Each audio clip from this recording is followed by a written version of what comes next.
హల్లెలూయా. సాక్ష్యంలో వస్తే నాదే చెప్తానండి సాక్ష్యము. కొత్త సంవత్సరంలో అడుగుపెట్టిన తర్వాత దేవుని మహాకృపను బట్టి దేవుడు ప్రతి నిమిషము కంటికి రెప్పలా కాచి కాపాడుతున్నాడు. చుట్టుపక్కల మనం ఉన్న ప్రజెంట్ ఈ సిచ్యువేషన్లో చాలా బాగాలేనటువంటి సిచ్యువేషన్లో, ఎందుకంటే ఒకవైపు చూస్తుంటే కరువు కాటకాలు, తర్వాత కరోనా కూడా చాలా విజృంభిస్తుంది. కరోనా నేపథ్యంలో కూడా చాలా ఇబ్బందిగా ఉంది. మేము 1వ తారీఖున మీ దగ్గర అందరితో ప్రేమ విందు పంచుకొని ఇక్కడ నుండి నేను బయలుదేరి వైజాగ్ వెళ్ళాం.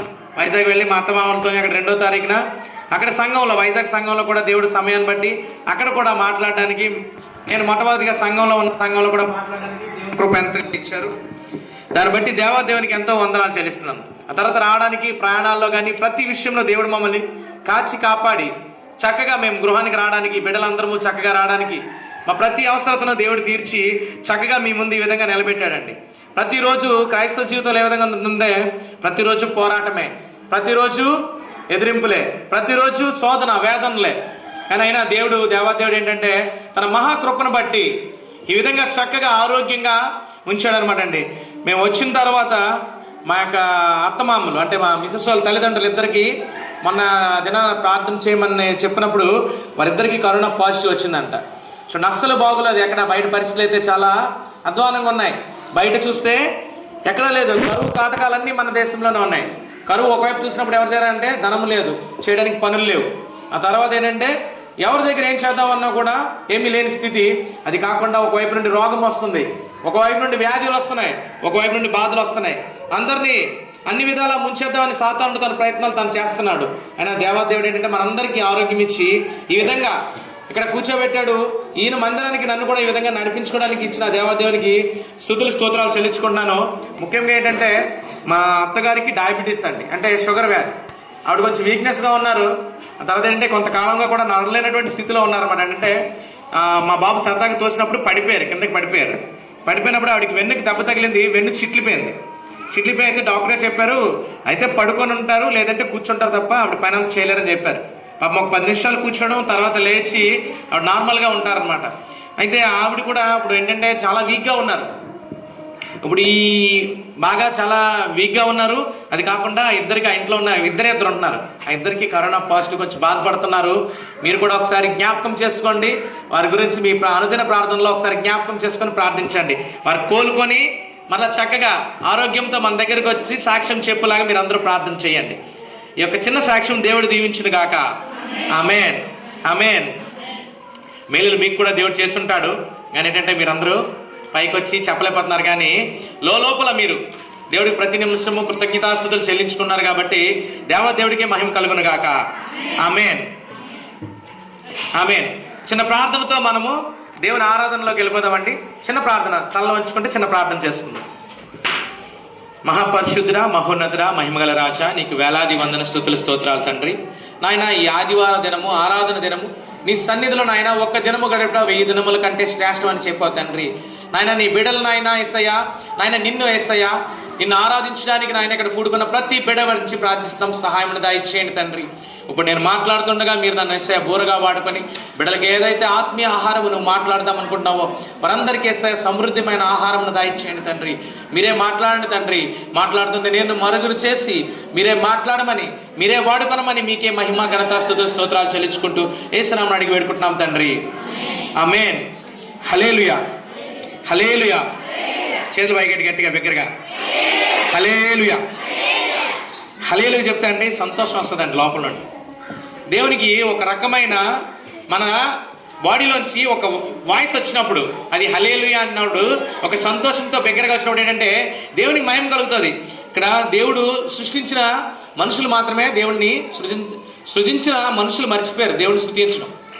మొక్కలు, చెట్లు, పక్షులు అన్నీ సృజిస్తున్నాయి. దేవుణ్ణి సృష్టికర్తను ఏంటంటే మర్చిపోవట్లేదు. పొద్దున్నే వాటి శబ్దాలతోని వాటిని ఏంటంటే చక్కగా జంతువులన్నీ దేవుడిని ఏం చేస్తున్నాయంటే సృష్టికర్తను గుర్తు చేసుకున్నాయి. మానవుడైన మనం ఒక్కరమే మాత్రమే సృష్టికర్తను మర్చిపోతున్నాం. మన పనుల గురించి టెన్షన్ పడుతున్నాం అనమాట. సృష్టికర్తని మర్చి మన పనులు ఏంటంటే పొద్దున్న లేచి మన పనులన్నీ చక్కబెట్టుకోవాలి, ఇంట్లో పనులన్నీ చక్కబెట్టుకోవాలని చెప్పేసి మనం ఏం చేస్తున్నాం అంటే దేవుడిని స్తుతించడం మర్చిపోతున్నాం. మనం ఏంటంటే మనస్ఫూర్తిగా హల్లెలూయా చెప్పినప్పుడు కూడా దేవునికి మహిమ కలుగుతుంది. దేవుడు కొంతమంది దూతల్ని సృష్టించుకొని ఆయన ఏం చేస్తున్నాడంటే ఆ దూతల ద్వారా పరిశుద్ధుడు పరిశుద్ధుడు పరిశుద్ధుడు నిత్య మాటలకి ఇంకే పని ఉండదండి. 6 రెక్కలు కలిగి ఉంటాయి, 2 రెక్కలు తన మొహం కప్పుకుంటాయి. ఎందుకంటే దేవుణ్ణి ఆ ప్రకాశం ఎదుర్కోలేక ఇంకా 2 రెక్కలతో ఎగురుచు అవి ఏం చేస్తాయంటే దేవుణ్ణి స్తుతిస్తాయి. ఏమంటాయి తెలుసా? పరిశుద్ధుడు. అవును, పరిశుద్ధుడు అనడానికి అర్హుడు ఎవరంటే దేవాదేవుడు తండ్రి మాత్రమే. పరిశుద్ధుడు పరిశుద్ధుడు పరిశుద్ధుడు అని ఎప్పుడు నిత్యము దేవదూతలతో కొనియాడబడుతున్న దేవుడు అనమాట. ఒక చిన్న పాట పాడుకొని మనం వాక్యం స్టార్ట్ చేసుకుందామండి. చిన్న పాట. మేలులు మేలులు మేలులు మరచిపోలేనయ్యా,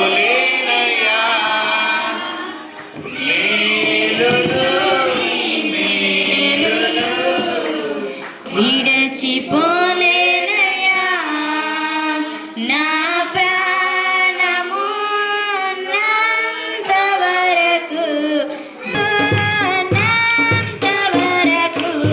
విడచిపోలేనయ్యా. హల్లెలూయా యేసయ్యా, యేసయ్యా, హల్లెలూయా యేసయ్యా, హల్లెలూయా యేసయ్యా, యేసయ్యా, హల్లెలూయా యేసయ్యా. మేలులు నీ మేలులు మరచిపోలేనయ్యా, అగ్నిలలో వెళ్ళినా నేను కాలిపోలేదయ్యా, జలములలో వెళ్ళినా నేను మునిగిపోలేదయ్యా, అగ్నిలలో వెళ్ళినా నేను కాలిపోలేదయ్యా, జలములలో వెళ్ళినా నేను మునిగిపోలేదయ్యా. నీది పౌరపు మనసయ్యా, యేసయ్యా, పౌరపు మనసయ్యా, నీది పౌరపు మనసయ్యా, యేసయ్యా, పౌరపు మనసయ్యా. మేలులు నీ మేలులు మరచిపోలేనయ్యా, మేలులు నీ మేలులు విడచిపోలేనయ్యా.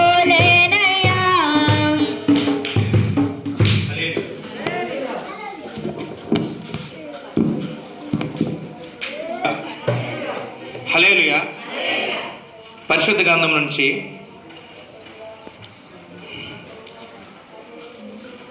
ఇర్మియా రాసిన గ్రంథము 29వ అధ్యాయము 13వ వచనం.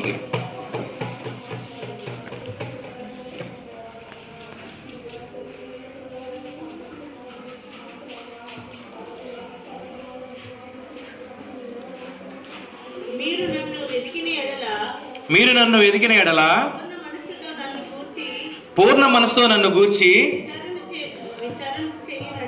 విచారణ చేయని ఎడల మీరు నన్ను కనుగొందురు. నన్ను నేను కనపరుచుకుందును.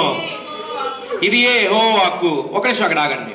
చూడండి, ఇక్కడ ఇర్మియా భక్తుడు రాసింది ఏంటంటే, మీరు నన్ను వెతికిన ఎడల దేవుడిని ఏం చేయాలని మనం వెతకాలి. ఏ విధంగా అండి? గూగుల్ సెర్చ్లో ఎతకాల? ఎలా ఎతకాలి? పిల్లలకి వచ్చారు ఒకసారి మరలా. మీరు నన్ను వెతికిన ఎడల పూర్ణ మనసుతో నన్ను గూర్చి విచారణ చేయని ఎడల. విచారణ అంటే చూడండి, విచారణ ఎలా చేస్తారండి?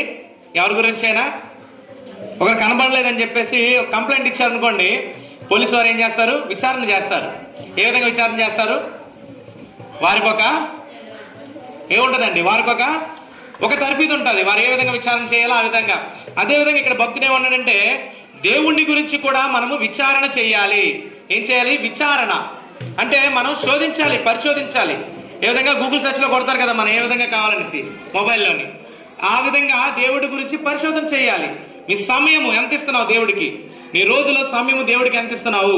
దేవుడిని వెతుకుటలో కానీ, దేవుడిని ప్రార్థించుటలో కానీ, దేవుడికి ఇచ్చే సమయంలో నువ్వు ఎంత ఇస్తున్నావు దేవుడికి?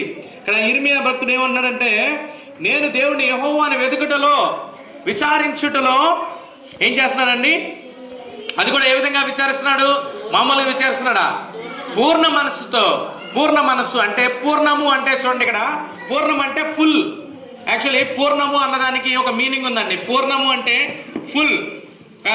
చందమం తీసుకోండి, పూర్ణంగా ఉందంటే దాని ఏంటంటే ఫుల్ మూన్ అని అర్థం. ఫుల్ గా ఉన్నట్టు అనమాట. చందమామ ఫుల్ గా ఉందని అంటే దాంట్లో ఏ మాత్రము చిన్న కూడా గ్యాప్ లేదు. అసలు దాంట్లో ఇంకేది రావడానికి ఏం లేదు. పూర్ణము అంటే దాంతో పట్టిందనమాట అండి. ఇంకా చూడండి, మనం చేసే వంటల్లో కూడా ఉంటుంది కదా, పూర్ణము అంటారు కదా, దాంట్లో అది తప్ప ఇంకేది పట్టదు. అంటే దాన్ని ఫుల్ అలా అవుతుంది అనమాట. ఆ విధంగా అంటే మన మనస్సులో ఉన్నవి ఏదైనా ఉంటే, నీ దగ్గర ఒకవేళ నిజంగా వ్యాధి బాధలు కానీ, ఇబ్బందులు కానీ, లేదంటే నీకు ఏదైనా ఒక బాధ కానీ ఏదున్నా అవన్నీ పక్కన పెట్టి నీ మనసుతో, పూర్ణమైన మనస్సుతో దేవుణ్ణి వెతికిన ఎడల. వెతకడం అంటే మామూలుగా చూడండి, పడిపోయిన వస్తువుని వెతకడం కాదండి. ఒకవేళ విలువైన వస్తువు ఒకవేళ మన దగ్గర ఏదైనా చంటి బిడ్డలకి ఏదైనా ఇచ్చినప్పుడు వారు పడేసుకుంటారు. పడేసుకున్నప్పుడు ఒకవేళ చూడండి, ఒక చిన్న నెక్లెస్ ఇచ్చారనుకోండి, చంటి పిల్ల ముచ్చట పడుతుంది కదా, ఒక నెక్లెస్ ఇచ్చారు. ఆ బిడ్డ పడేసుకుని వచ్చింది. పడేసుకున్నప్పుడు తల్లి ఎంత గాబరా పడుతూ ఎదుగుతుంది. ఎందుకంటే అది దాని తాలూకా వాల్యూ తల్లికి తెలుసు, ఆ బిడ్డకు తెలియదు దాని తాలూకా వాల్యూ. అదేవిధంగా తల్లి వెళ్ళి ఎదుగుతుంది, చాలా కంగారుతో ఎదుగుతుంది. ఆ విధంగా ఇప్పుడు చూడండి, ఆ విధంగా ఏదైతే మీరు పోగొట్టుకున్న వస్తువుని వెతుకుతున్నారో ఆ విధంగా పూర్ణమైన మనసుతో. ఇప్పుడు చాలా మంది వెతకడం అంటే వెతుకుతారండి, దేవుణ్ణి ప్రార్థన చేస్తారు. చాలా మంది ఏ విధంగా ఉన్నారంటే, క్రైస్తవులే ఇక్కడ ప్రార్థన చేస్తున్నారు, ప్రార్థన అయిపోయిన తర్వాత బయటికి వెళ్ళిన తర్వాత వారి యొక్క జీవితము మరలా మామూలే, లోకానుసారమైన జీవితమే. దేవుడికి ఏదైతే నచ్చదో అదే చేస్తున్నారు. దేవుడికి ఏదైతే నచ్చదో అదే నోటితో మాట్లాడుతున్నారు. దేవుడికి ఏదైతే పని చేయదో, నచ్చదో అదే పని చేస్తున్నారు. దేవుడికి నచ్చని దగ్గరికే వెళ్తున్నారు. ఆ కాళ్ళతోనే దేవుడు మందిరంకి వస్తున్నారు. అదే కాళ్ళతో ఆ యొక్క దేవుడికి నచ్చని ప్రదేశాలకు వెళ్తున్నారు. దేవుడు చెప్తున్నాడు పూర్ణమైన మనసుతో. ఇక్కడ ఇర్మియా క్లియర్ గా చెప్తున్నాడండి. భక్తుడైన ఇర్మియా ఏమన్నాడంటే, మీ యొక్క పూర్ణ మనస్సు, పరిపూర్ణమైన మనసుతో వెతుకుడి. వెతికినప్పుడు అప్పుడు ఏం చేస్తామంటే, పూర్ణమైన మనసు ఎదిగితే ఏం చేస్తామంటే, ఫస్ట్ ఏంటంటే దేవుడిని కనుక్కుంటాం. ఎందుకంటే చెప్తాను చూడండి, దేవుడు ఏమనంటే కీర్తన గ్రంథంలో ఏమన్నారంటే, వెతుకుడి మీకు లభించును, తట్టుడి తీయబడును. ఎందుకు చెప్తున్నారంటే, మీరు ఎప్పుడైతే వెతుకుతారో అది ఖచ్చితంగా మీకోసం వస్తుంది. ఎప్పుడైతే మీకు అది గ్రహించుకోవాలనుకుంటున్నారో దాని గురించి ఆ దేవుడిని పూర్ణ మనసుతో చేసినప్పుడు మాత్రమే దేవుడిని చూస్తారు. ఎప్పుడైతే ఈ పూర్ణ హృదయంతో చేస్తారో దేవుడిని చూస్తారని భక్తులు చెప్తున్నాడు అనమాట అండి. ఆ తర్వాత ఇంకోటి ఏంటంటే, తర్వాత చదువు 14 వచనం.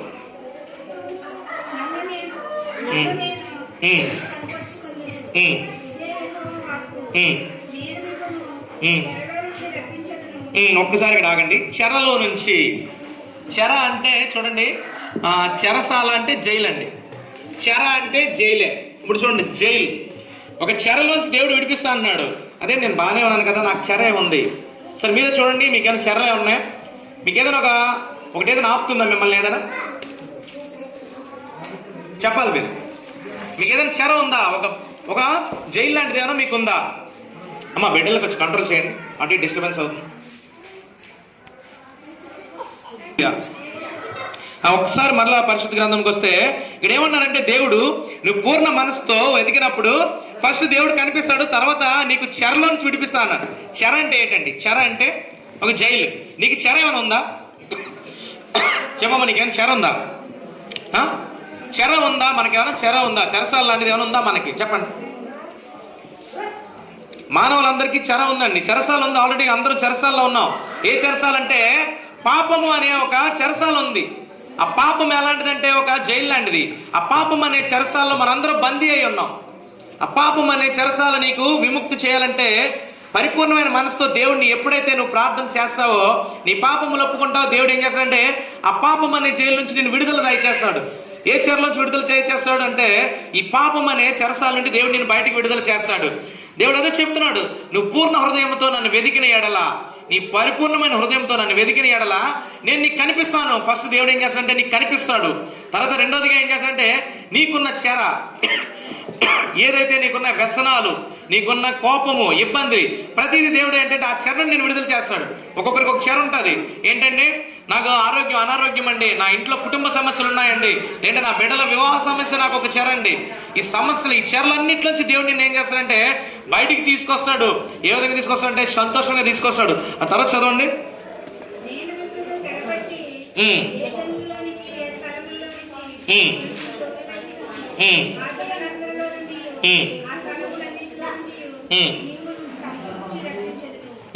ఇది ఏ యెహోవాకు.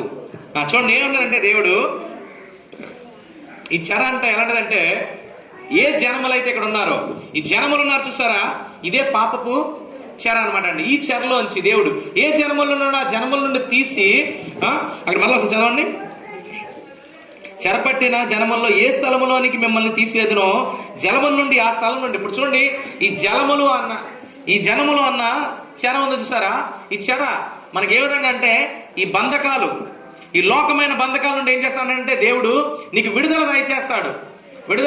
ఎప్పుడు ఆ విడుదల దయచేస్తాడు? నువ్వు పూర్ణ హృదయంతో దేవుడిని వెతికినప్పుడు. వెతకడం అంటే ఏ విధంగా వెతకాలండి? వెతకడం అంటే ఏదైనా పోయింది చూడండి, ఏదైనా పోయినప్పుడు మనం ఏం చేస్తాం, దొరికేదాకా వెతుకుతాం కదా, పోయేది దొరికేదాకా వెతుకుతాం. ఆ విధంగా దేవుడిని మనస్ఫూర్తిగా మనం ఎప్పుడైతే వెతుకుతామో అప్పుడు దేవుడు ఏమన్నాడంటే నేను నీకు కనిపిస్తాను ఫస్ట్, తర్వాత ఏం చేస్తానంటే రెండోదిగా నీకున్న చెరలు, నీకున్న ఇబ్బందులు, బాధలు అన్నిటి నుండి నేను విడుదల దయచేస్తాను అని దేవుడు చెప్తున్నాడు. ఒకసారి చెరల గురించి అన్ని మనం చూద్దాం. అసలు మనకి చెర అంటే ఏంటి, చెరసాల అంటే ఏంటి అన్నది ఒకసారి చూద్దాం. పరిశుద్ధ గ్రంథం నుంచి దావీదు రాసిన కీర్తన 4వ అధ్యాయము 2వ వచనం ఒకసారి చూడండి అమ్మా.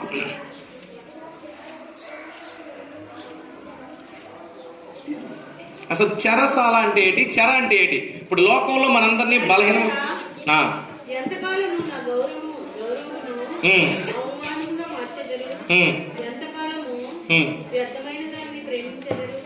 వ్యర్థమైన దాన్ని ప్రేమించదరు. తర్వాత చదవండి. ఒక్క నిమిషం అక్కడ ఆగండి. అక్కడ దేవాదేవుని అదే దావీదు రాసిన కీర్తనలో ఏమన్నారంటే ఎంతకాలము నువ్వు వ్యర్థమైన వాటిని వెతికదవు. నరులారా ఎంతకాలము నా గౌరవం అవమానంగా మార్చెదరు, ఎంతకాలము వ్యర్థమైన వాటిని ప్రేమిస్తున్నారు. మనుషులు ఏం చేస్తున్నారండి? వ్యర్థమైన వాటిని ప్రేమిస్తున్నారు. అవును, మన దేవుడు ఇచ్చాడు, దేవుడు చెప్పాడు నిన్ను ఈ శరీరం ఏంటండి, శరీరాన్ని ప్రేమిస్తున్నారు చాలా మంది. ఏంటండి శరీరం ఏంటండి? మట్టితో ఉన్నది. దేవుడు ఒక్క మాటతో సృష్టించాడు మనకి. ఈ యొక్క మట్టి శరీరాన్ని ప్రేమిస్తున్నారు, వ్యర్థమైన వాటిని ప్రేమిస్తున్నారు. తర్వాత ఏం చేస్తున్నారు చదవండి. ఎంతకాలము వ్యర్థమైన దాన్ని ప్రేమించు, ఎంతకాలము అబద్ధమైన వాటిని వెతికెదరు. చూడండి ఒకసారి చెప్తాను, అబద్ధమైన వాటివి అవన్నీ అబద్ధం అని తెలుసు కానీ అబద్ధమైన వాటిని ఎదుగుతారు. చూడండి ఒక సెల్ ఫోన్ చూడండి, సెల్ ఫోన్ తీసుకోండి. సెల్ ఫోన్ దాని పేరే ఉందండి. ఏం పేరు దాని పేరు? Cell phone. సెల్ ఫోన్ అంటే ఏంటంటే సెల్ అంటే ఏంటి తెలుసా? సెల్ అంటే చెర. ఇప్పుడు ఇందాక ఇర్మియా భక్తుడు చెప్పాడు కదా, ఏదైతే చెరలోంచి మిమ్మల్ని విడుదల దయచేస్తానంటున్నాడో చూడండి ఎప్పుడు రాశారు ఇర్మియా? 2025 సంవత్సరాల క్రితము రాశారు ఈ యొక్క పరిశుద్ధ గ్రంథం, క్రీస్తు పూర్వం. అప్పుడే చెప్తున్నారు మనకు ఒక చెర వస్తుంది, ఆ చెర ద్వారా మనుషులందరూ దాని చెరలో పడిపోతారు, జనములందరూ అందులో పడిపోతారని చెప్తున్నాడు. చూడండి ఆ సెల్ అంటే ఏంటంటే అండి, సెల్ ఫోన్ అంటే ఏంటండి, దాని పేరే ఉంది, దాని పేరులోనే సెల్ అంటే చెర. ఫోన్ కి నువ్వు బానిస అయిపోతున్నావు, ఒక ఫోన్ కి నువ్వు బానిస అయిపోతున్నావు. ఆ బానిస చేస్తుంది ఆ కంపెనీ వాడు ఏం చేస్తున్నాడంటే నీకు ఫ్యూచర్స్ ఇస్తున్నాడు, ఎక్కువ ఫ్యూచర్స్.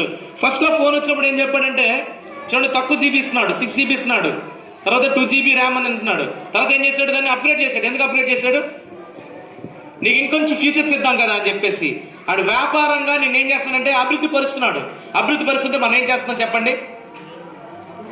దాంట్లో మనం ఉండిపోతున్నాం. సెల్ ఫోన్ యాక్చువల్లీ కనిపెట్టినప్పుడు యాక్చువల్లీ మన ఇండియన్స్ కి ఆలోచన కాదు, ఫారినర్ లో ఆలోచన వచ్చిందంటండి. ఏంటంటే వాళ్ళు ఏంటంటే ఎక్కువ వర్క్ చేస్తుంటారు కదా, వర్క్ లో వాళ్ళు ఎక్కువ ట్రావెలింగ్ చేస్తున్నప్పుడు ఒకే పని నిమిత్తం కొన్ని ఫైల్స్, తర్వాత ఒక ల్యాప్టాప్, ఒక కంప్యూటర్, ఇవన్నీ క్యారీ చేయాల్సి వస్తుందంట. ఇవన్నీ క్యారీ చేసే బదులు ఇవన్నీ కలిపి ఒక దాంట్లో పెట్టుకుంటే మన సమయం తగ్గుతుంది, మనకు అయ్యే ఖర్చు కూడా తగ్గుతుంది కదా అని చెప్పేసి ఈ సెల్ ఫోన్ కనిపెట్టారు. మనకున్న సమయాన్ని అన్నింటినీ ఒక మెయిల్ చెక్ చేసుకోవాలన్నా దాంట్లో ఉంటుంది, ఒక తాలూకా ఏదైనా ఒక మెయిల్ పంపించాలన్నా, లేదంటే వర్క్ చేద్దామన్నా, ఒక PDF పంపిద్దామన్నా, ఒక ఫోటో పంపిద్దాం, ఏదైనా దాంట్లో ఉంటుంది, ఈజీగా ఉంటుంది కదా అని చెప్పేసి దాన్ని కనిపెట్టారు. ఎందుకంటే మనిషి ఎలక్ట్రానిక్ వస్తువులు వాడి వాడి సమయాన్ని అంతా వాటి దగ్గరే పెడుతున్నాడు, చేసుకుంటున్నాడు. నా తల్లి కూడా తన పనిలో ఉండిపోతుంది, తన ఫ్రెండ్స్ తో మాట్లాడము, తను చేసే పనిలో చూసుకుంటుంది, నన్ను పట్టించుకోవడం లేదు. ఆ సెల్ ఫోన్ కానీ లేకపోతే నా తల్లిదండ్రులు మంచోళ్ళు, ఆ సెల్ ఫోన్ ఒక దయ్యం అని రాశాడంట. ఆ టీచర్ చదివినట్టు నేను చాలా భయంకరంగా ఏడుస్తుందంట. అవును, నేను కూడా అదే చేస్తున్నాను. స్కూల్కి వెళ్తున్నాను, పిల్లలకు పాఠాలు చెప్తున్నాను, సమయం దొరికినప్పుడు నేను కూడా సెల్ చూస్తున్నాను, నా బిడ్డలకి ఇదే విధంగా ఉన్నాను, నేను కూడా ఒక సరైన తల్లిగా లేను కదా అని చెప్పేసి ఆ తల్లి ఆ టీచర్ గారు ఎంతగానో ఏడుస్తున్నారంట.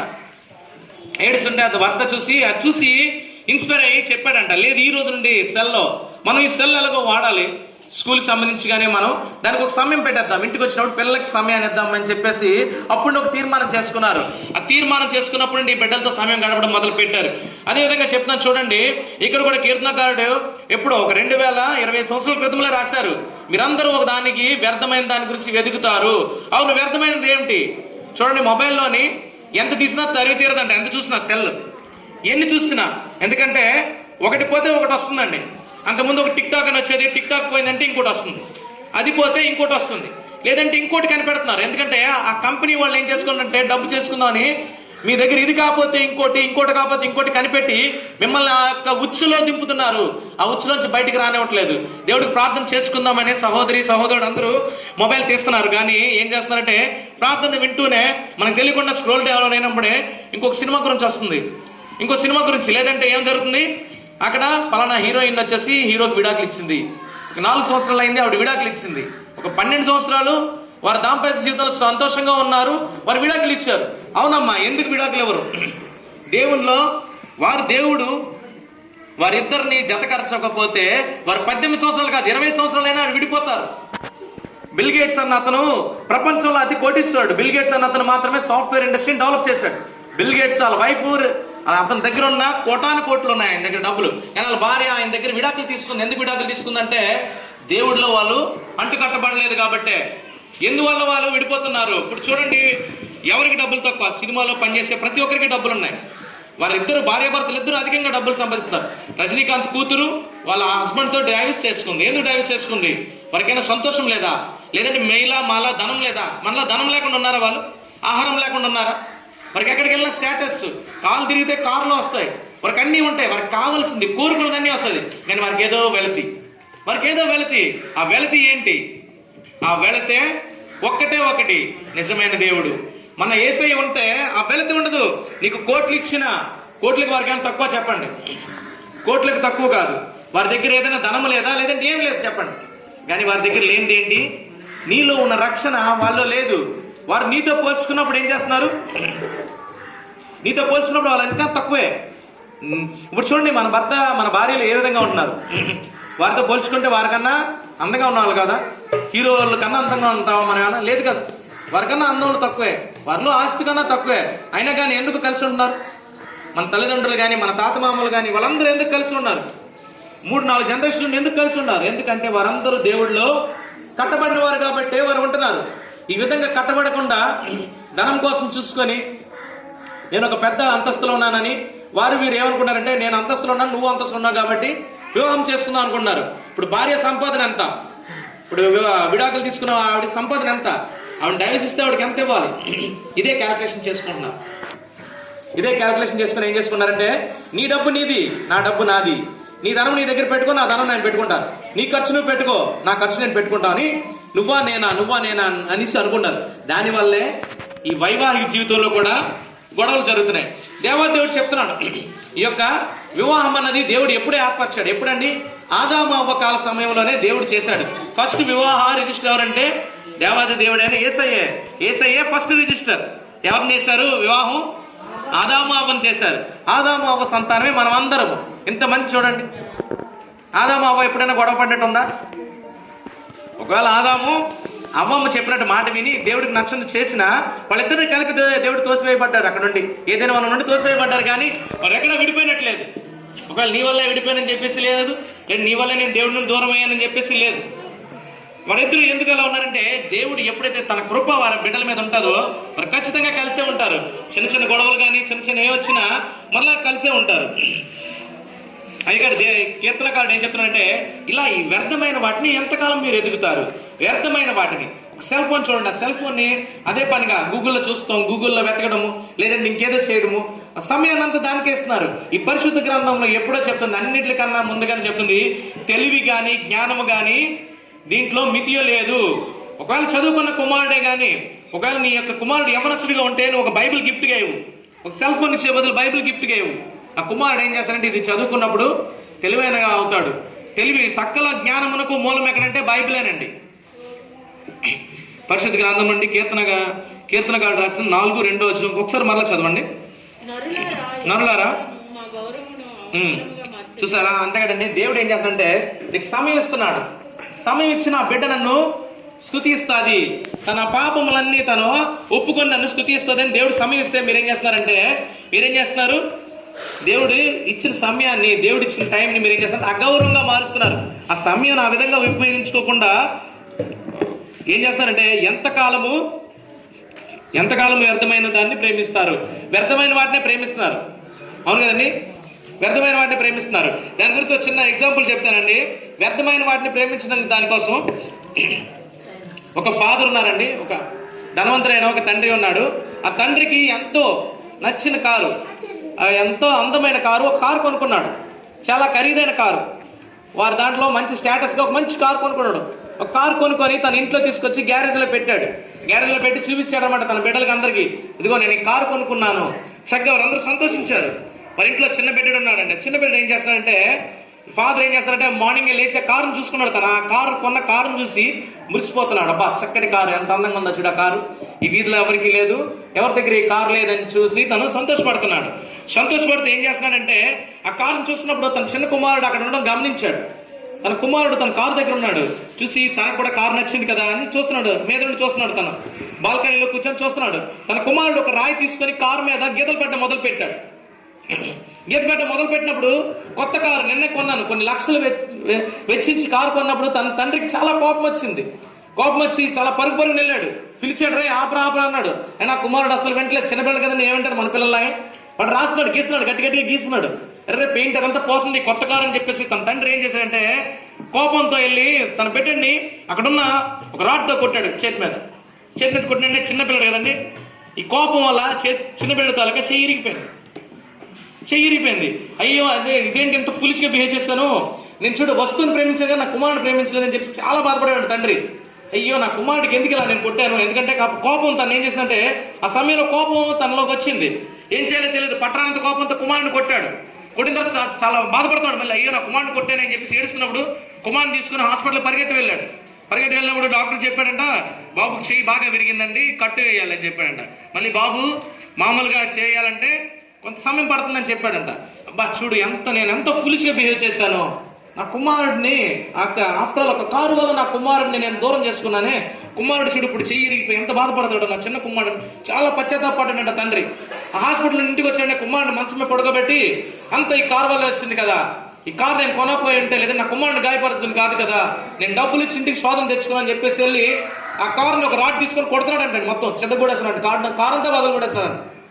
కారంతా బద్దలు కొడుతున్నప్పుడు బద్దలు కొట్టి అలసిపోయాడు. ఒక దగ్గర కూర్చొని దీని అంతరికి కారణం ఇదే అని చెప్పేసి తను పశ్చాత్తాపడుతున్నాడంట. పశ్చాత్తాపడుతూ చూశాడంట, అసలు నా కుమారుడు ఏం చేద్దాం అనుకున్నాడు, అక్కడ కారుతో గీస్తున్నాడు, అసలు ఏం చేస్తున్నాడు నా కుమారుడు అని చూశాడంట. చూసినప్పుడు ఆ కుమారుడు అక్కడ రాశాడంట, ఐ లవ్ యూ డాడీ అని రాశాడంట. చూడండి ఆ కుమారుడు ఏం చేస్తున్నాడు, ఆ తండ్రిని ప్రేమిస్తున్నాడు. ఆ తండ్రిని ప్రేమించేది ఒక రాయి తీసుకొని, తనకు తెలియదు కాబట్టి ఏం చేస్తున్నాడు, డాడీని ప్రేమిస్తున్నానని అక్కడ రాశాడు. అయినా తండ్రి ఏమనుకున్నాడు, నా కుమారుడు కారు పాటు చేస్తున్నాడు అని చెప్పేసి వెళ్ళి ఏం చేశాడు, కోపంతో వెళ్ళి కొట్టాడు. తన వల్ల తనకేమైంది, చెయ్యి ఇరిగిపోయింది. కుమారుడు బాధ పెట్టాడు. ఇడొక్క తెచ్చుకున్న వస్తువును కూడా పాటు చేసుకున్నాడు. ఏమైంది చివరికి ఏమైంది చెప్పండి, మనకు దుఃఖము మనోవేదన మిగిలింది. ఎందువల్లంటే మనం వ్యర్థమైన వాటిని వెతికినప్పుడు ఏం జరుగుతుందంటే ఇదే విధంగా అవుతుందండి. కీర్తనకారుడు చెప్తున్నాడు, నువ్వు ఎంతకాలం వ్యర్థమైన వాటిని వెతుకుతావు. చూడండి, ఎంతకాలం వ్యర్థమైన వాటిని ప్రేమించదు, ఎంతకాలం. అవునా, అతను ఏం చేశాడు, ఆ కారును ప్రేమించాడు కాబట్టి కుమారుని మర్చిపోయాడు, కుమారుడు అన్న విషయం కూడా. ఆ తర్వాత చూసినప్పుడు ఎంత పశ్చాత్తాపడ్డాడు, ఎంత బాధపడ్డాడు చూడండి. అదే విధంగా మనం కూడా ఏం ప్రేమిస్తున్నాం. ఒకవేళ నిజంగా చెప్తున్నాను, ఒకవేళ ఇంట్లో కూడా మన పరిస్థితులు కూడా చూసినప్పుడు ఏం చేస్తామంటే మన పిల్లలు సెల్ ఫోన్ ఛార్జింగ్ తీసినప్పుడు మనకి ఎంతో కోపం వచ్చేస్తుంది. ఏంటి ఆ ఫోన్ ఛార్జింగ్ తీసేస్తావు అని చెప్పేసి కొట్టడానికి కూడా వెళ్తున్నాం, అవునా కదా చెప్పండి. ఎందుకంటే ఆ యొక్క వస్తువులు ప్రేమిస్తున్నాం మన బిడ్డలు మనం ప్రేమించట్లేదు. ఒక్కసారి మనం ఆలోచించండి, మనల్ని ఏం చేస్తున్నాయంటే సెల్ ఫోన్ ఒక మనిషి అయితే నిజంగా చెప్తాను చూడండి, దేవాదేవుడు ఏం చేస్తాడంటే నిన్ను ఈ విధంగా దేవుడు ఈ విధంగా సృజించడానికి మట్టిని తీసుకొని జీవాయువు తను ఊదాడు. జీవాయువు ఊదిన మనకి తెలివితేటలతో ఒక సెల్ని తయారు చేసాం. ఒక సెల్ ఫోన్ తయారు చేసుకున్నాం. ఒకవేళ నిజంగా సెల్ ఒక మనిషిలో తయారు చేసి అది కూడా సెల్ ఫోన్ వాడింది అనుకోండి, అని తెలివితేటలు దానికి ఉండవు. ఇప్పుడు చూడండి, సెల్ మనిషి తయారు చేయగలిగాడు, అవును కదా, కానీ సెల్ ఒక మనిషిని తయారు చేయలేదు, ఎలా అయినా తయారు చేయలేదు. అది ఏమాత్రం ఇన్ఫర్మేషన్, మనం పెట్టిన ఇన్ఫర్మేషన్ మాత్రమే చెప్పగలదు ఒక సెల్ ఫోన్ అన్నది. కానీ మనిషి సెల్ ఫోన్ తయారు చేయగలంత విజ్ఞానం దేవుడు ఇచ్చాడు, జ్ఞానం. ఆ సెల్ ఫోన్లో ఉన్న ప్రతి పార్ట్, దాంట్లో కెమెరా, దాంట్లో ఇవన్నీ పార్ట్లు వాడడానికి ఇచ్చాడు దేవుడు, జ్ఞానం ఇచ్చాడు దేవుడు మనకి. అవి మనం ఉపయోగించట్లేదు. మనం ఏం చేస్తాం అంటే మనం కూడా ఆ సెల్ ఫోన్లు ఎత్తుకున్నాం అనమాట అండి. చూసారా, దేవుడిని మర్చిపోయి మనం ఏం చేస్తున్నాం అంటే లోకానుసారంగా వెళ్ళిపోతున్నాం. దేవుడు అదే మనం చెప్తున్నాడు, మీరు ఎంతకాలం వ్యర్థమైన వాటిని వెతుకుతారు అని చెప్తున్నాడు. ఒకసారి కొత్త నిబంధన గ్రంథం 2 కొరింథీ 11:3 ఒకసారి తీద్దామండి. 2 కొరింథీ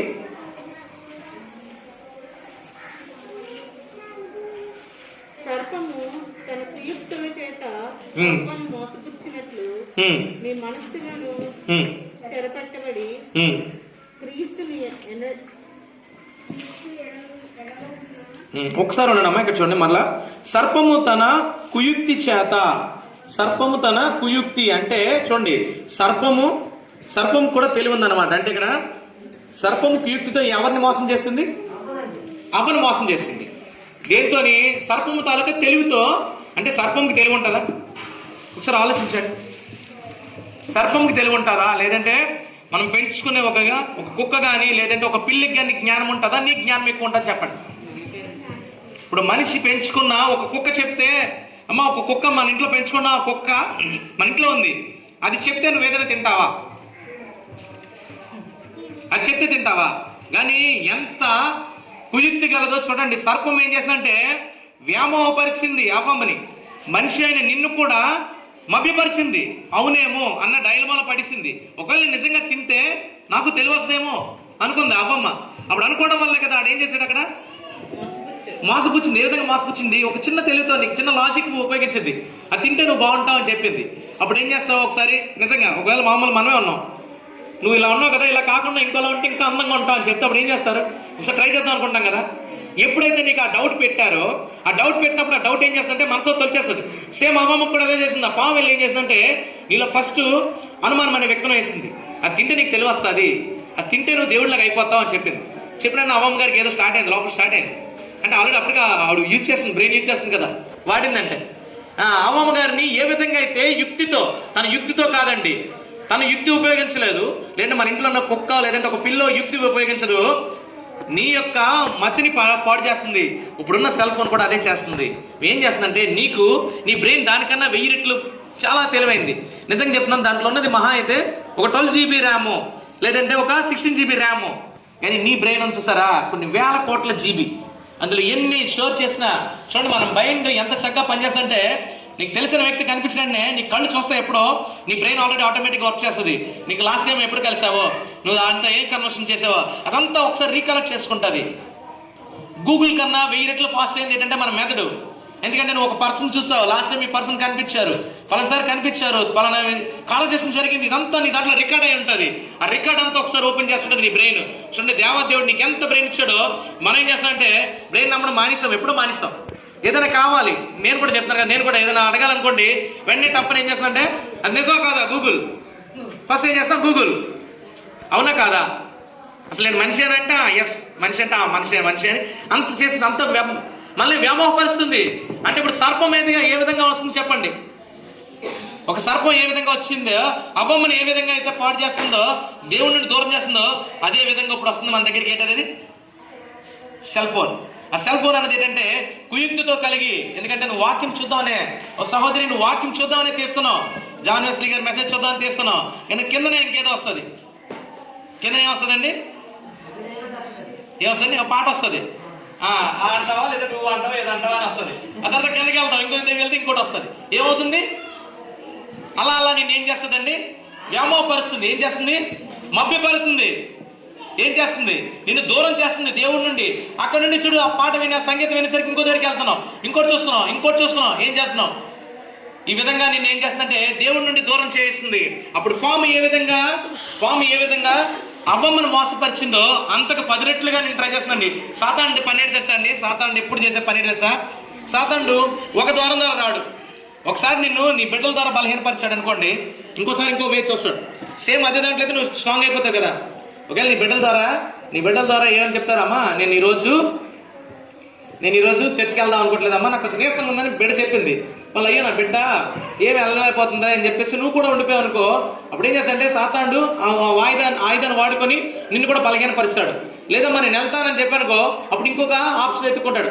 వచ్చే వారం కూడా బిడ్డ అదే చెప్పింది అనుకో, నువ్వు చేసా అమ్మా నేను కిందటి వారం కూడా వెళ్ళలేదు, ఈ వారం నేను ఖచ్చితంగా వెళ్ళాలంటావు. అందుకని సాధారణ ఇంకోటి ఆలోచిస్తాడు.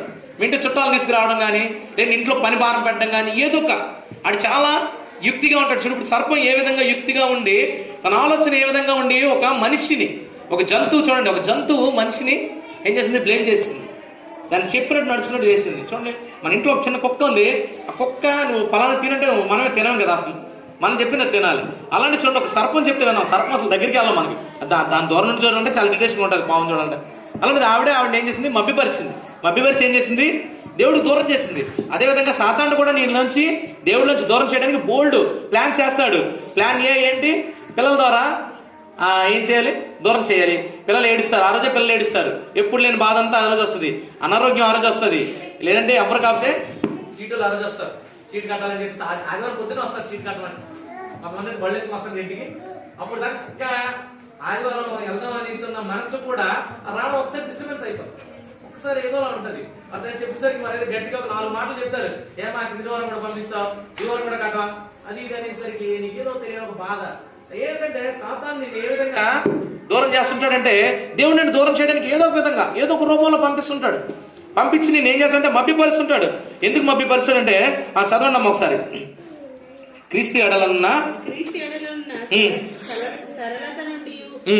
సరళత అంటే ఒకసారి చూడండి ఒకసారి. సరళత అంటే మనం ఇప్పుడున్న క్రైస్తవ జీవితం, ఇప్పుడు నువ్వు ఏదైతే విశ్వాసిగా ఉండి ఇక్కడ దేవుని మందిరంలో కూర్చొని ఆరాధన చేస్తూ ప్రార్థన చేసుకుంటూ రోజు నువ్వు ప్రార్థన చేసుకుని దేవుడికి ప్రయత్నిస్తున్నావు, ఇది సరళత నీ యొక్క క్రైస్తవ జీవితం.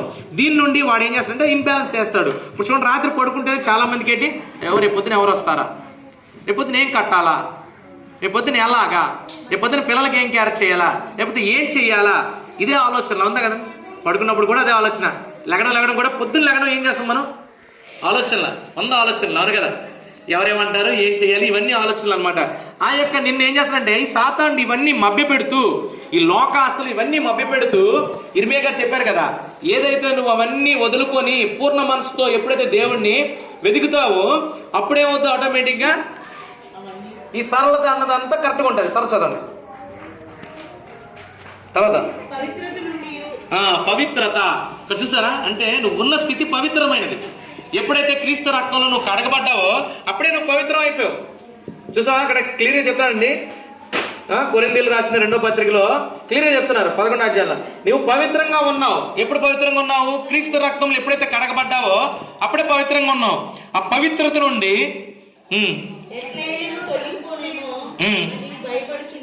చూసా భక్తులు ఏం చెప్తారంటే, ఒకవేళ నిజంగా నేనున్న దేవుడిలో ఉన్న ఈ పవిత్రత, ఈ యొక్క సరళత, ఈ యొక్క దేవుడిలో ఉన్న ఈ యొక్క విశ్వాసము ఎలా అయితే తొలగిపోతుందో, ఒకవేళ ఏమైనా వస్తాయేమో ఆటంకాలు, ఈ ఆటంకం వస్తుందేమో, లేదంటే పలానా ఆటంకం వస్తుందేమో అని చెప్పేసి భయపడుతున్నారు. ఎవరు భయపడుతున్నారు, భక్తులే భయపడుతున్నారు. మనం ఎంత విశ్వాసమైన మనం ఎంత చెప్పండి.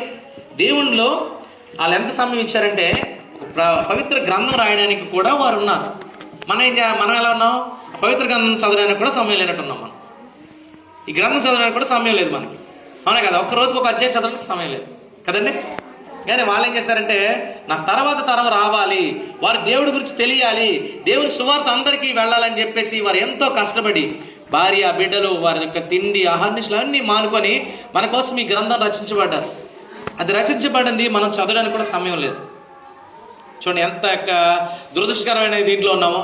అలాగని చెప్పేసి దీన్ని చదవడానికి సమయం లేదు కదా, మిగిలిన పన్నట్లకి ఏదైనా ఆపుకున్నావు. మన ఒక రోజు వారి సమయంలో ఏదైనా ఆపుకున్నావా, నీ యొక్క దినచర్యల్లో ఒక్కటైనా ఆపుకున్నావా? ఒకవేళ నీ బ్రష్ ఆపుకొని నువ్వు దేవుడు ప్రార్థన చేసావా, లేదా నువ్వు ఒక స్నానం ఆపుకొని చేసావా, లేదంటే నీ యొక్క పనులు ఏదైనా ఆపావా? ఏమీ ఆపట్లేదు. నీ పనులు ప్రతిరోజు చేసేవే, ఏ పని అయినా చేసేదే. నీ ప్రతిరోజు నీ పని, నీ ఉద్యోగము, నీ యొక్క ఇంట్లో పనులు, నీ బిడ్డలు, ఇవన్నీ ఏది ఆగట్లేదు. కానీ దేవుడిలో పని మనది మాత్రం మనం రేపు చేద్దాంలే, రేపు నుండి బైబిల్ చదువుతానండి పాస్టర్ గారు. ఏమడతారంటే, అమ్మా బైబిల్ చదువుతారా అంటే రేపటి నుంచి స్టార్ట్ చేస్తామండి. ఇక అంతే. రేపు అనేసి ఇలా గోడ మీద ఒక అతను అంటండి ఇలాగే సరే అప్పులు రోజు వస్తున్నారట అతని దగ్గరికి.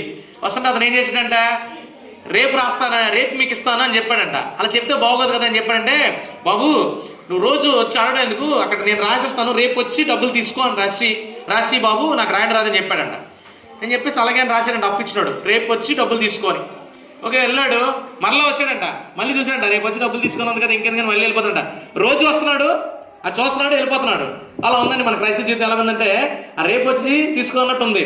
ఏ బైబిల్ రేపు చద్దాంలే, రేపు నుండి స్టార్ట్ చేద్దాం, రేపు నుండి దేవుడిలో ప్రార్థనలో నేను గట్టిగా ఉంటాను, ఎందుకంటే దేవుడు నాకు ఈ సమస్య నుండి ఈ శోధన నుండి కాపాడాడు, రేపు నుండి చేస్తాను అనుకున్న క్రైస్తవులుగా ఉన్నారు తప్ప ఈ రోజు నుండి మొదలు పెడతాను, ఈ క్షణం నుండి మొదలు పెడతాను, ఈ నిమిషం నుండి నేను మొదలు పెడతాను, ఈ నిమిషం నుండి చేస్తానని క్రైస్తవులు ఎవరూ లేరు.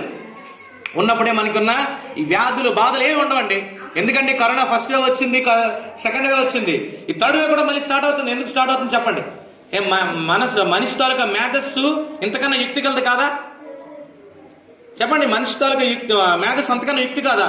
వ్యాక్సిన్ కనుక్కున్నాడు, ఫస్ట్ వ్యాక్సిన్ కనుక్కున్నాడు, మళ్ళీ సెకండ్ డోస్ కనుక్కున్నాడు, అయినా కానీ కరోనా వస్తుంది. ఎందుకు వస్తుంది కరోనా? మన యొక్క పాపం మహాఘోరమైనది. ఏ వ్యాధి గాని ఏ బాధ గాని యేసయ్య దగ్గర నుండి తను దీనికి అంటే ఇజ్రాయేల్ మీద వదిలినప్పుడు కూడా తన యొక్క నోటి మాట వల్ల అవి వస్తాయి. ఆయన నోటి మాట వల్ల మరలా అవన్నీ ఆగిపోతాయి. ఆ నోటి మాట కోసం మనం ప్రార్థన చేసేలా ఉన్నావా లేదా? అయ్యా నేను ఏ విధంగా ఉంటున్నాను, నా యొక్క బిడ్డలు నేను కాపాడుకున్నానా, నా బిడ్డలు ఈ యొక్క వ్యాధి బాధల నుండి దూరం చేసుకున్నాను ప్రార్థన చేసే తల్లిగా ఎంతమంది ఉన్నారు చెప్పండి? బిడ్డల కోసం ప్రలాపిస్తూ ఉదయకాలమే లేచి నీ బిడ్డల కోసం ప్రార్థించి తల్లి ఎంతమంది ఉన్నారు? చేతులెత్తండి ఒకసారి. Very good. చేయట్లేదమ్మా? చెయ్యాలి. ఉదయకాలం లేచి నీ బిడ్డల కోసము నీ కుటుంబం కోసం నువ్వు ప్రార్థన చేయాలి. దేవుడు ఏమన్నాడంటే నీ కుటుంబం కోసం ప్రార్థన చేయి, నీ బిడ్డల కోసం నువ్వు ప్రార్థన చేయి. భక్తుడు జాన్ వెస్లీ గారు తెలుసు కదండి. జాన్ వెస్లీ గారు అంటే రాజమండ్రి జాన్ వెస్లీ గారు కాదండి, ఫార్మర్ కదా, పెద్ద జాన్ వెస్లీ గారు. ఆయన వాళ్ళ తల్లి గారు అంటండి 11 చాలాసార్లు చెప్పాను మీకు. బిడ్డలు వాళ్ళకి ఎంతమంది సంతానం? 21 మంది సంతానం, 17 మంది సంతానం, 17 మంది బిడ్డలు ఆవిడకి. అయితే వాళ్ళకి బిడ్డల్ని పోషించి బిడ్డలు స్కూల్కి పంపించేంత స్తోమత లేదంట ఆ తల్లిగారికి స్తోమత లేక ఏం చేసిందంటే ఆవిడ అందరూ బిడ్డలు ఏం చేసిందంటే పొద్దున్న లేచి చక్కగా వాళ్ళందరినీ సిద్ధపాటు చేసి కూర్చోబెట్టి ఆవిడ వంట భోజనం పెట్టిన తర్వాత బిడ్డలందరూ కూర్చొని ఆవిడ ట్యూషన్ చెప్పేదంట. ఎందుకంటే స్కూల్కి పంపించేంత స్తోమత లేదు వాళ్ళకి, కాబట్టి వాళ్ళందరినీ కూర్చోబెట్టి చదివించేదంట ఈవిడే వారు తల్లిగారు చదివించి మరలా పిల్లలు సాయంత్రం ఆడుకొనిచ్చి ఈ బిడ్డలు తినదాన్ని శుభ్రం చేసి మరలా సాయంత్రం భోజనం ప్రిపేర్ చేసేదంట. ప్రిపేర్ చేసి బిడ్డలందరూ ఆడుకొని వచ్చిన తర్వాత మరలా భోజనం చేసిన తర్వాత మరలా అందరినీ కూర్చోబెట్టి ప్రార్థన చేసేదంట. ప్రార్థన చేసి రాత్రి పడుకున్నప్పుడు అప్పుడప్పుడు జాన్ వెస్లీ గారు చిన్నతనంలో తన భయం వేసి కానీ టాయిలెట్ కానీ లేచినప్పుడు చూసినప్పుడు తన తల్లి ప్రతి ఒక్క పరుపు దగ్గర ఈ 17 మంది బిడ్డల కొరకు ప్రతి ఒక్క పరుపు దగ్గర అరగంట చెప్పి ప్రార్థన చేసేదంట. ఆయన అదే అంటాడు, నా యొక్క విశ్వాసానికి కారణం నా తల్లి కన్నీటి ప్రార్థనలో నా పరుపు తేలింది, దానివల్లే నాకు ఈ విశ్వాసం వచ్చిందని చెప్పాడండి. హల్లెలూయా, హల్లెలూయా. చూసారా, తల్లిదండ్రులకు మీకు ఎంతగానో బాధ్యత ఉంది. నీ బిడ్డల కొరకు నువ్వు ప్రార్థన చేసావా? రేపు రాకడలో దేవుడిని అడుగుతాడు, నీ బిడ్డ కోసం నువ్వు ఎంత సమయం ప్రార్థన చేసావు? నీ తల్లిదండ్రుల కోసం నువ్వు ఎంత సమయం ప్రార్థన చేసావు? నీ అత్త మామల కోసం నువ్వు ఎంత సమయం ప్రార్థన చేసావు అని అడిగినప్పుడు నీదే సమాధానం ఉంటుందా? తీర్పు తీర్చబడినప్పుడు నేను అందరూ ఉండదు, అక్కడ త్రాసు ఉంటారు. నీ ప్రార్థన ఎంత చేశావు, నువ్వు ఎంతమందిని రక్షించబడ్డావు అన్నది మాత్రమే దేవుడు అడుగుతాడు. ఇంకేమి నీ దేవుడు నీ దగ్గర నుండి అడగడు. ఇంకా లాస్ట్ గా చూసుకుంటే ఈ లోకమైన ఆశల నుండి ఏం చెప్తారంటే భక్తుడు ఏం చెప్తారంటే ఈ లోకమైన ఆశల ప్రతి దాని నుండి విడిచిపోయబడ్డి పూర్ణ హృదయంతో నువ్వు దేవుణ్ణి వెతికినట్లయితే ఏ విధంగా వెతుకుతావు? మనం ఏదైతే కోల్పోతామో దాన్ని వెతికినట్టు. చూసారా, ఏదైనా పడిపోయిన దాన్ని వెతుకుతాం, దొరికేదాకా వెతుకుతుంటాం, అంతే కదండి, దొరికేదాకా వెతుకుతాం. ఆ విధంగా వెతికినప్పుడు ఏమవుతుందంటే ఈ ప్రతి సమస్య వాటన్నిటి నుండి దేవుడు విజయాన్ని ఇస్తాడు. చివరిగా ఒకటి చెప్పుకొని ముగించుకుందామండి. రోమిలికి రాసిన పత్రిక 6వ అధ్యాయం 1 నుండి 14 వచనాలండి. రోమిలికి రాసిన పత్రిక 6వ అధ్యాయం 1 నుండి 14 వచనాలు.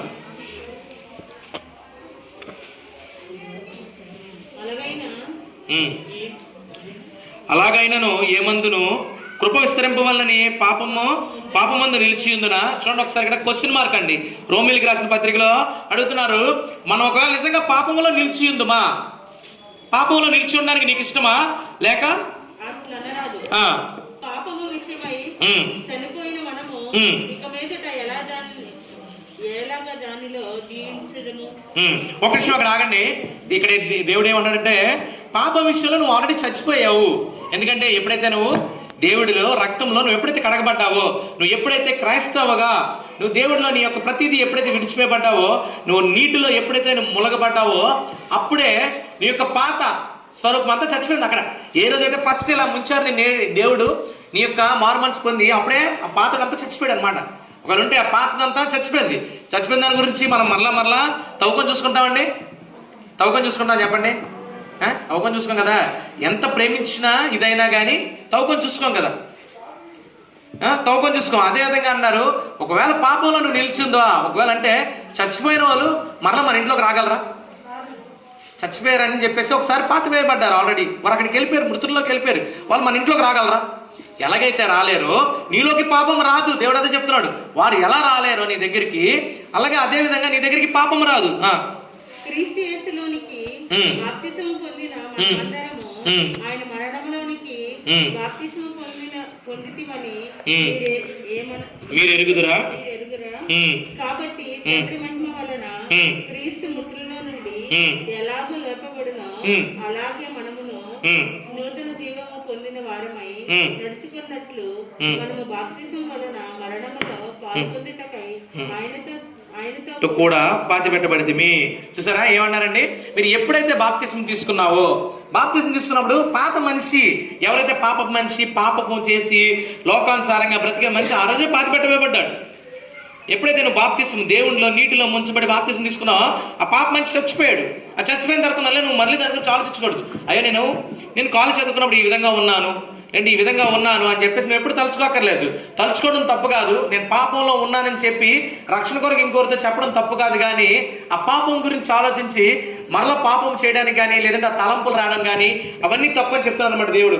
ఒకవేళ నిజంగా చెప్తాడు, అలాగైతే ఏమందు కృపను విస్తరించాలని పాపమందు నిలిచియుందువా, కృప పెరగాలని చెప్పేసి నువ్వు పాపంలో ఉంటావా? పాపంలో ఉంటే నువ్వు క్రీస్తుతో పాటు ఎప్పుడైతే బాప్తిసం తీసుకున్నావు అప్పుడే చనిపోయావు. చనిపోయి నువ్వు నూతన జన్మ, నూతన సృష్టిగా ఉన్నావు దేవుడిలో. నువ్వు దేవుడు నచ్చిలా ఉన్నావు, దేవుని బిడ్డగా ఉన్నావు, పరిశుద్ధమైన కుమారుడిగా ఉన్నావు, నువ్వు కూడా కుమార్తెగా ఉన్నావు. అలాంటి వాళ్ళు ఎలా ఉండాలని తలచదని మరియు ఆయనతో చూసారా ఏ విధంగా మనం అండి, ఎప్పుడైతే నువ్వు బాప్తిసం తీసుకున్నావో ఆ రోజైతే నువ్వు యేసుక్రీస్తు ఏకం అయిపోయావు. ఏకం అంటే తెలుసు కదండి. ఏకం అంటే ఏమంటారు? ఏకమంటే కలిసిపోయావు. నీలో క్రీస్తు ఆల్రెడీ ఉన్నాడు. అందుకే మనల్ని ఏమంటారు? క్రైస్తవులు. క్రైస్తవులు అంటే ఏంటంటే క్రీస్తును పోలిన వారు. క్రీస్తును పోలిన వారు ఎలా ఉంటారంటే దేవుడిలాగే ఉంటారు, దేవుడిలాగే నడుచుకుంటారు, దేవుడు చేసినట్టే చేస్తారు, దేవుడిలాగే ఉంటారు అన్నమాట. అంటే యేసయ్య ఏ విధంగా మాట్లాడాడు, యేసయ్య ఏ విధంగా చేశాడో, ఏ విధంగా ఉన్నాడో ఆ విధంగా చేస్తారన్నమాట. కానీ ఇప్పుడు క్రైస్తవులు ఏ విధంగా ఉన్నారంటే, ఒక చిన్న ఎగ్జాంపుల్ చెప్పి ఇంకా ఆపేస్తానండి. ఏ విధంగా ఉన్నారంటే, ఒకరోజు ఇద్దరు ఎదిరింటోళ్ళు ఉన్నారంటండి. ఎదిరింటోళ్ళు ఇలా ఆపోజిట్ ఇంట్లో ఉన్నారంట. వారిద్దరు ఏం చేస్తున్నారంటే, ఏ పని చేసినా మనం తొందరగా డబ్బు గల అవ్వం కదా, అయితే ఏం చేద్దామని చెప్పేసి ఇతను ఫస్ట్ భర్త అన్నాడంట, లేదు నేను వెళ్ళి దేవుడికి ఏం చేస్తాను, తపస్సు చేస్తాను. తపస్సు చేస్తే దేవుడు నాకు కనిపిస్తాడు కదా, దేవుడికి వరం అడుగుతాను, షార్ట్ టైంలో మనం కోటీశ్వరులు అయిపోతాం చెప్పాడంట. ఓకే అని చెప్పేసి బయలుదేరాడు. బయలుదేరిన ఈవిడ స్త్రీ కదా, ఈవిడ నోట్లో మాట అవుతుందా అని ఎదురింటి వెళ్ళి చెప్పిందంట. మా ఆయన వచ్చి రాను మేము కోటీశ్వరులు అయిపోతాం, ఎందుకంటే మా ఆయన ఆల్రెడీ తపస్సు చేయడానికి వెళ్ళాడు, దేవుడు ఖచ్చితంగా మా ఆయనకి కనిపిస్తాడు అని చెప్పిందంట. చెప్పినండి ఈవిడ ఊరుకుంటుంది ఇలా ఆయన్ని, నువ్వు సచ్చినా అక్కడికి వెళ్తావు వెళ్ళవా, నువ్వు వెళ్ళి చెయ్యి అని చెప్పిందంట. ఎందుకు ఊరుకోదు? ఎందుకు ఊరుకుంటుంది? అయ్య బాబు ఆ డబ్బు గల్ల అయిపోవడం ఏంటి, మనం ఇలాగ ఉండాలా, నువ్వు వెళ్తావు నేను చావాలన్నదంట.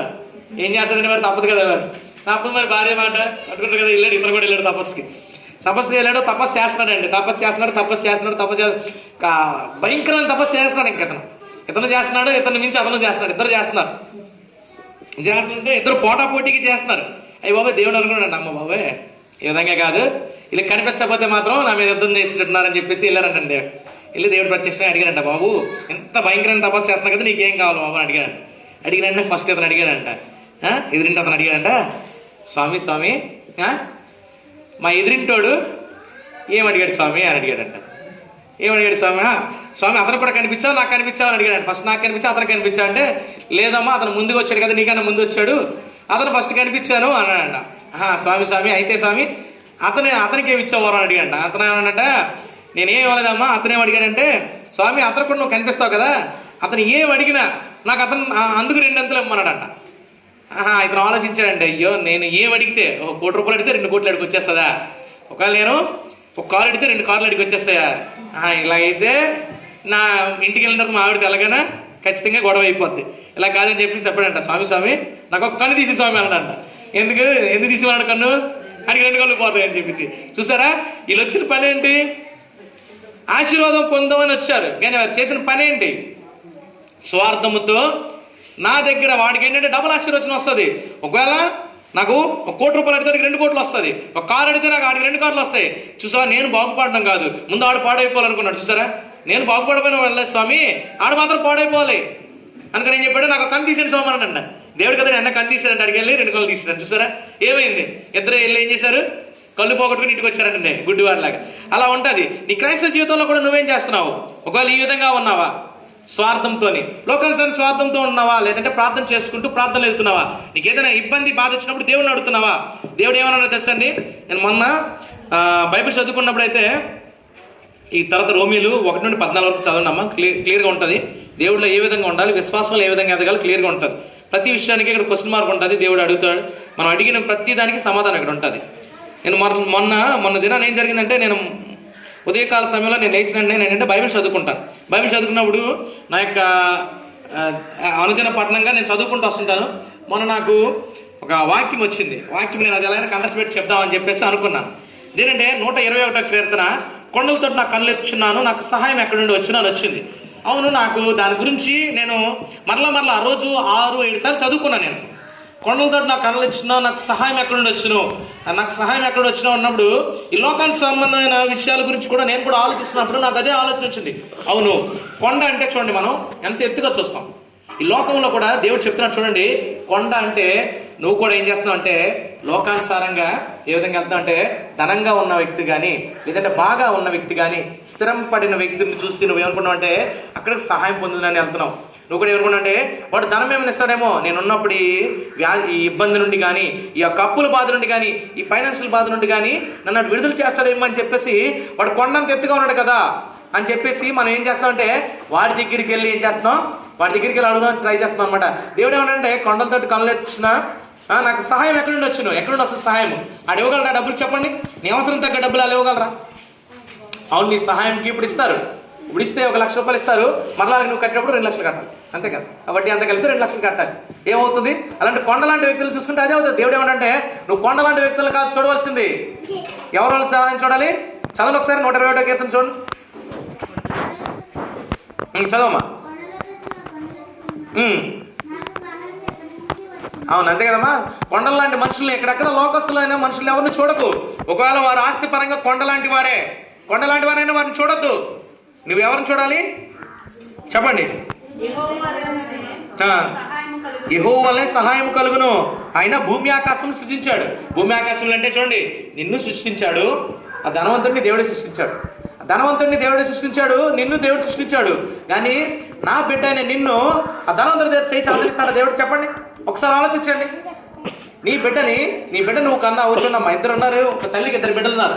ఒక బిడ్డడు బాగా ఉన్నాడు, ఉన్న స్థితిలో ఉన్నాడు, ఇంకో బిడ్డడు ఉన్న స్థితిలో లేడనుకో, తండ్రి ఏం చేస్తాడు, ఎరా చిన్నోడా నువ్వు వెళ్ళి మీ అన్నయ్యని అడుగు అని చెప్తాడా, లేదంటే పెద్దోడికి చెప్తావా చిన్నోడు తెలియకుండా, రే పెద్దోడా తమ్ముడు పరిస్థితి బాగాలేదు నువ్వు ఎవరా అని చెప్తారా, లేదంటే చిన్నోడా వెళ్ళి మీ అన్న దగ్గర అడుక్కోరని చెప్తారా. చెప్పండి, ఏ తల్లైనా తండ్రి అని చెప్తారా, అలా చెప్పరు. అవును, అదే దేవుడు కూడా చేస్తున్నాడు.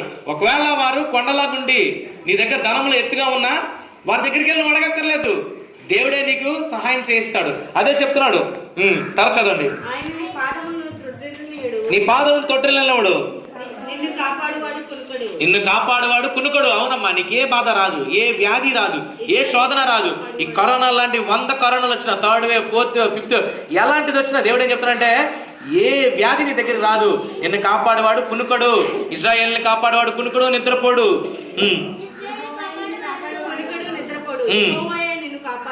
యెహోవా నిన్ను కాపాడువాడు. చూసావా, నీ కుడి పక్కన యెహోవా నీకు నీడగా ఉండును. నీడ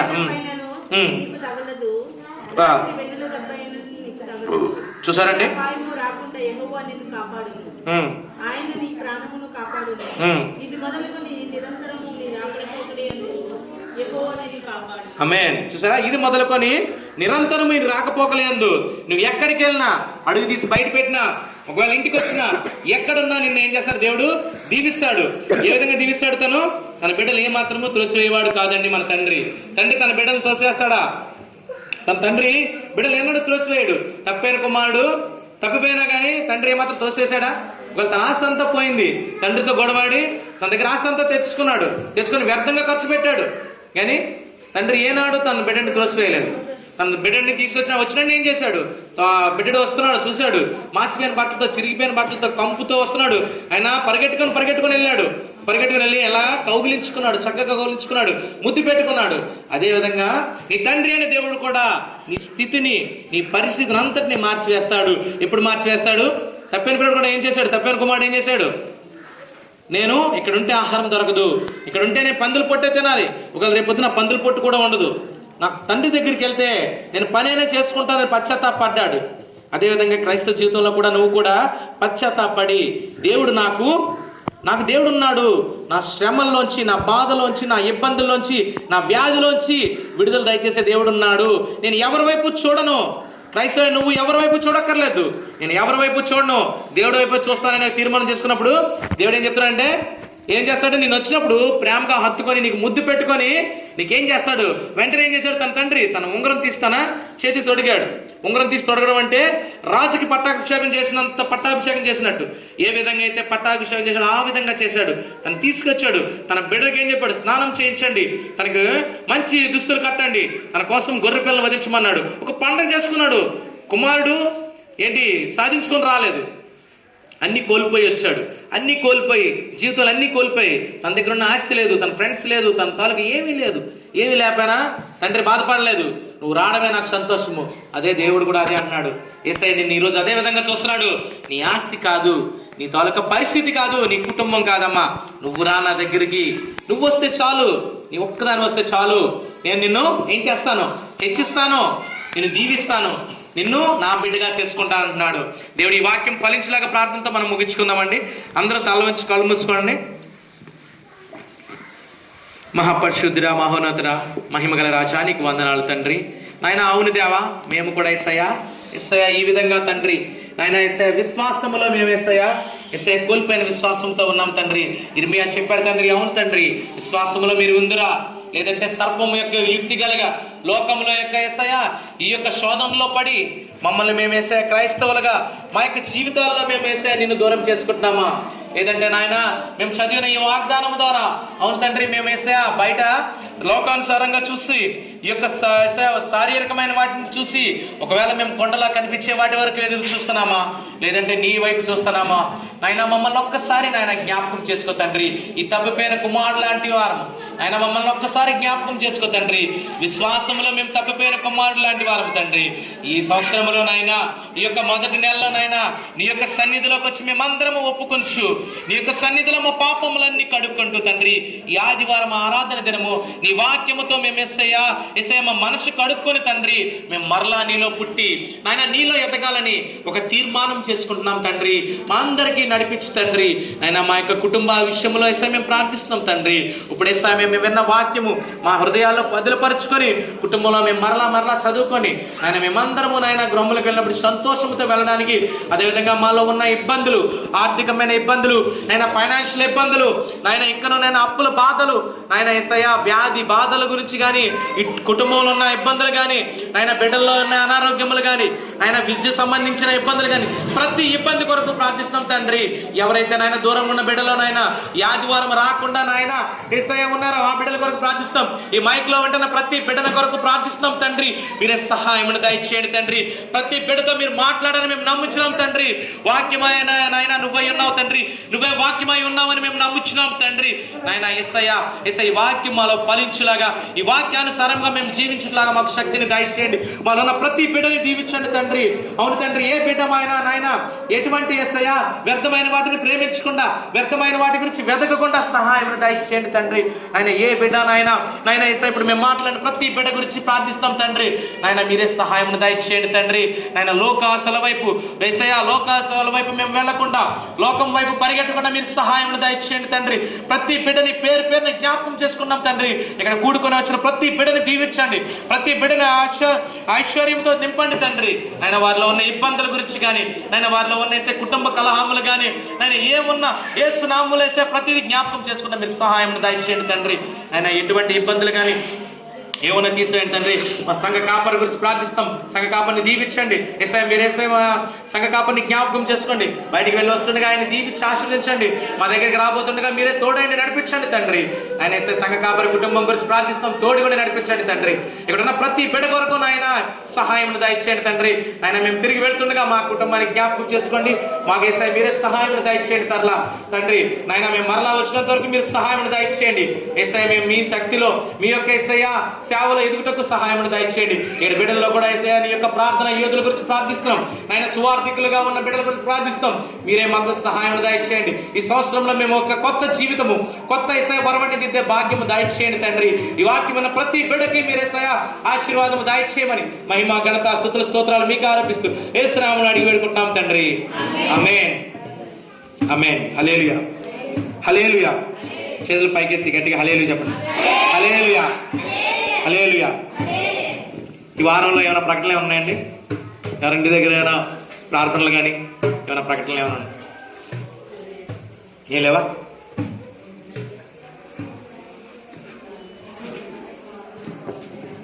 ప్రకటనలు ఏం లేవా? అయితే పాట పాడుకొని మన దేవునికి కానుకలతో దేవుని ఎదుర్కొందామండి.